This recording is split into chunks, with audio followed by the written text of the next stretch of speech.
നമ്മളിൽ പലരും കേട്ടിട്ടുള്ള ഒരു കാര്യമാണ് പളനിയിലെ നവപാഷാണ വിഗ്രഹം.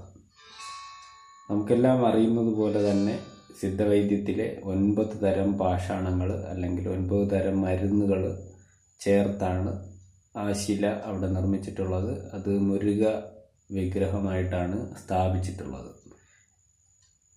18 സിദ്ധന്മാരിൽ ഒരാളാണ് ഭോഗർ മഹർഷി. ഭോഗർ എന്ന് പറയുന്ന സിദ്ധൻ ആണ് ഈ നവപാഷാണ വിഗ്രഹം അവിടെ സ്ഥാപിച്ചത്. 18 സിദ്ധന്മാരുടെ പേരിലും പ്രത്യേക രീതിക്കുള്ള നവപാഷാണ കൂട്ടുകൾ നമുക്ക് കാണാൻ കഴിയും. 18 അതിൽ കൂടുതലോ തരത്തിലുള്ള നവപാഷാണ കൂട്ടുകൾ ഉണ്ട്.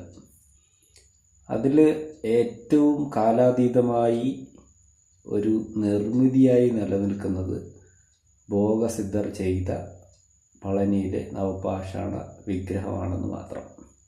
അപ്പോൾ അത് എന്തിനാണ് ചെയ്തത് എന്ന് നമ്മൾ കൃത്യമായിട്ട് മനസ്സിലാക്കാൻ ശ്രമിച്ചാൽ ഇതൊരു ചികിത്സാ സമ്പ്രദായത്തിൻ്റെ പിന്തുടർച്ചയായിട്ട് നമുക്ക് കാണാൻ സാധിക്കും.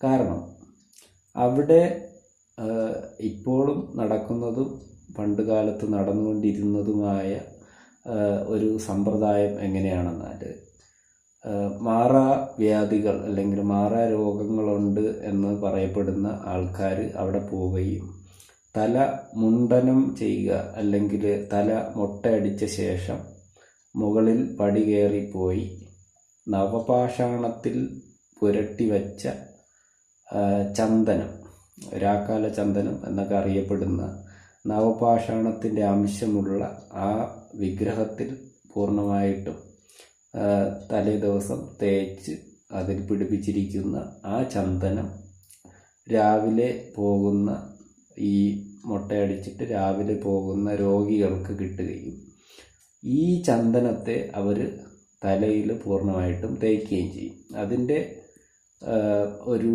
മെഡിസിനൽ എഫക്റ്റ് തല വഴിയിട്ട് പൂർണ്ണമായിട്ടുള്ള ശരീരത്തിലെ ഏതാണോ രോഗം ആ രോഗം മാറുന്നതായിട്ട് കണ്ടിട്ടുണ്ട്. അപ്പോൾ അതാണ് അവിടുത്തെ കൃത്യമായിട്ടുള്ള ചികിത്സാ രീതി എന്ന് പറയുന്നത്.